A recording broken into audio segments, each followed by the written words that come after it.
Man, this drives nice. With all the Type S variants on the market today, Acura has been making a case for being a sporty premium brand, even when it comes to their full electric stuff. I'm Chris from AutoAcademics, and this is the all-new, all-electric Acura ZDX Type S. We've had a couple of Type S vehicles in our driveway, all of which we've enjoyed. Oh man, this thing is sweet. And this week, we have one that runs solely on battery power. And while it's not perfect, I do think it represents the Type S moniker well. The vehicle I'm referring to is this 2024 Scarlet Red Metallic Acura ZDX Type S. Its only option is the red paint for $600, giving it a total M.S.R.P. of $75,450. As with the Honda Prologue I reviewed not that long ago, this Acura ZDX shares General Motors' Ultium platform with the Cadillac Lyriq and Chevy Blazer EV. And while I like how both the Blazer and the Prologue look, I'm not sure how I feel about the exterior of this ZDX. From some angles it looks cool, but from others it's a bit long and squat. But I won't complain too much because that's what helps provide this car with some of the driving dynamics that I love. The illuminated seamless pentagon grille looks cool at night, and Acura's trademark chicane daytime running lights shine bright during the day. Jewel-eye LED headlights can be found down below, as well as LED taillights out back. The roof is painted black with roof rails on top, and the heated side mirrors power fold. When I reviewed the Prologue, I talked about how rare its 22-inch wheels were. Well, here they are again on this ZDX, so I guess Honda Corp wants to make them more common than before. The huge wheels are wrapped in 275/40 series Michelin Primacy all-season tires, but if you opt for the Type S Performance Wheel and Tire package, you get summer tires. Now, not only are the wheels big, but so are the 6-piston Brembo brakes. Their yellow color is noticeable from many feet away. But when I get up closer, it looks like there's some scoring on the rotors. That could be from all sorts of things though. This is a press vehicle after all. Open the power rear hatch and you'll find 28.7 cubic feet of cargo space, which is about 3.5 cubic feet more than the Prologue.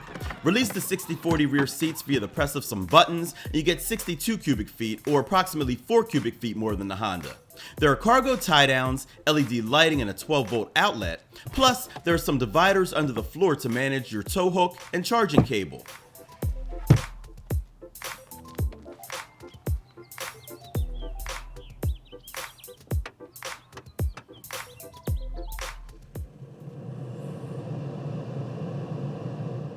Thanks to the dual motor setup of the ZDX, you get an impressive 499 horsepower and 544 pound-feet of torque. A 102 kilowatt-hour battery provides the juice to all four wheels, and max tow capacity is 3,500 pounds. Using a commercial DC fast charger, the ZDX can go from 20 to 80% in about 42 minutes, while gaining approximately 72 miles of range in just 10 minutes. 240 volt level 2 charging will get you just under 30 miles of range per hour, and of course level 1, which is what we have at home, is much slower, so get a level 2 charger installed at your house. A charging schedule can be programmed from the infotainment system, and you can choose your charging rate along with what battery percentage you want it to stop. But other than that, I didn't notice any other EV specific features, outside of locating and getting directions to the nearest charging stations via a navigation search. As with the Honda Prologue, Acura customers can select one of 3 available charging packages with their vehicle purchase, including a home charging station and $100 public charging credit plus $500 installation incentive, portable charging kit and $300 public charging credit plus $250 installation incentive, which is what our tester came with, or a blanket $750 public charging credit.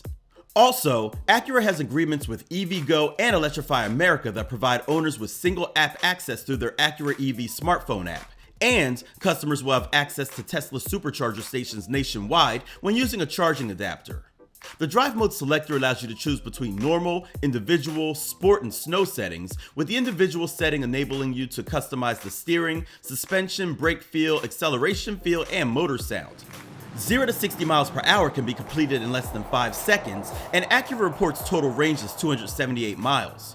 AutoAcademics saw 313 miles on a full charge and averaged a very performance car-like 2.6 miles per kilowatt hour during testing.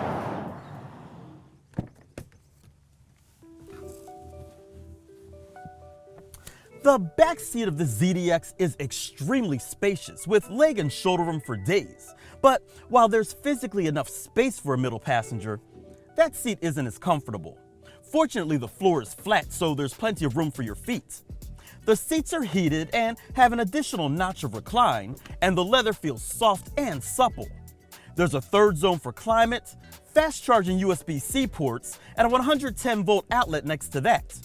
You also get cup holders in the center armrest and a large panoramic sunroof to let in some light. Don't like the sun? Then close that. And pull up the window shades.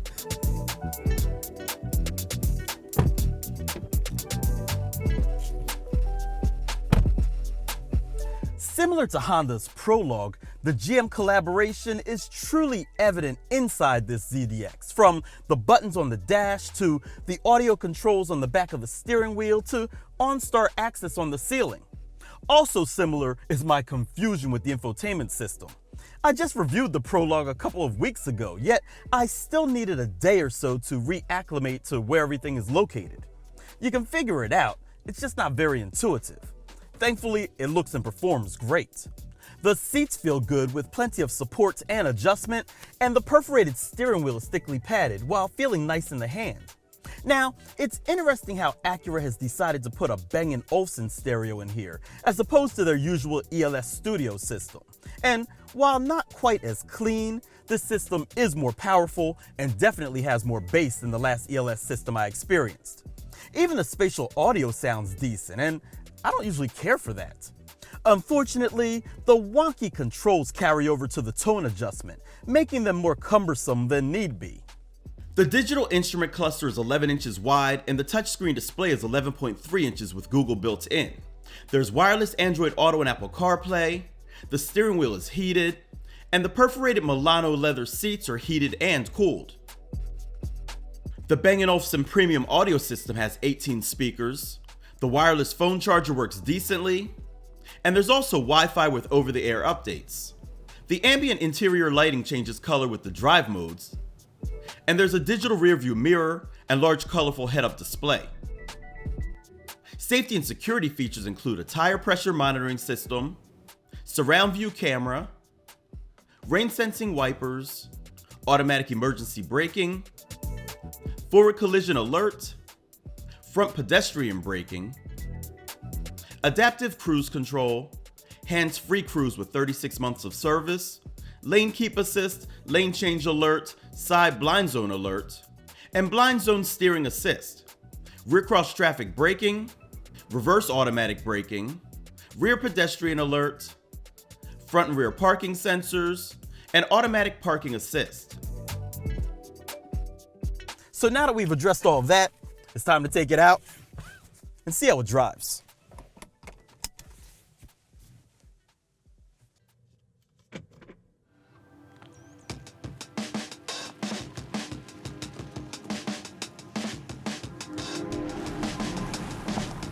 I've said this before and I'll say it again. EVs aren't going anywhere. They've just hit a pause. So there's a good chance that cars like this ZDX could be the future of Type S.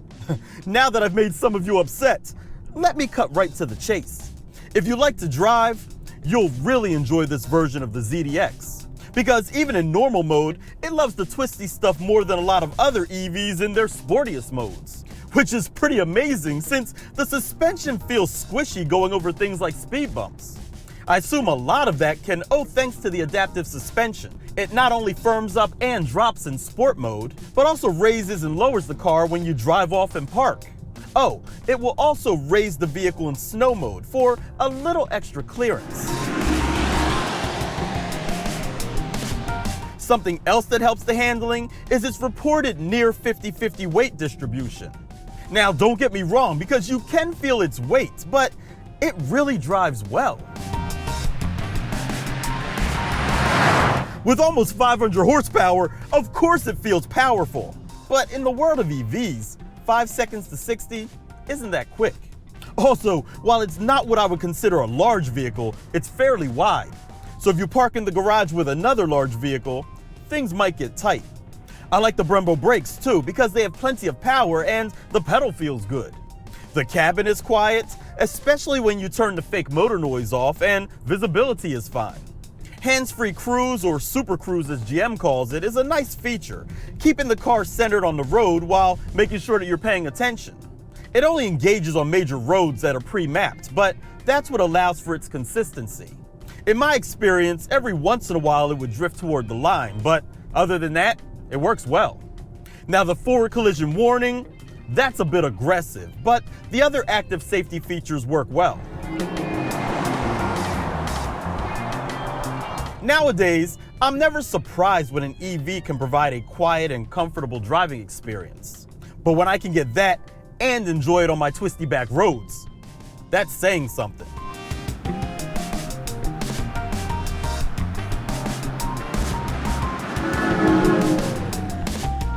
One thing I can say, they got the driving dynamics of this all-electric Type S right. It's not easy to manage the additional weight of an EV while still making it fun to drive, but Acura did it, and I applaud them for that. And if you liked this video, instead of applauding, you can give it a thumbs up. Also, don't forget to subscribe and hit that bell notification so you don't miss what we have coming up next. I'm Chris from AutoAcademics. Thanks for watching.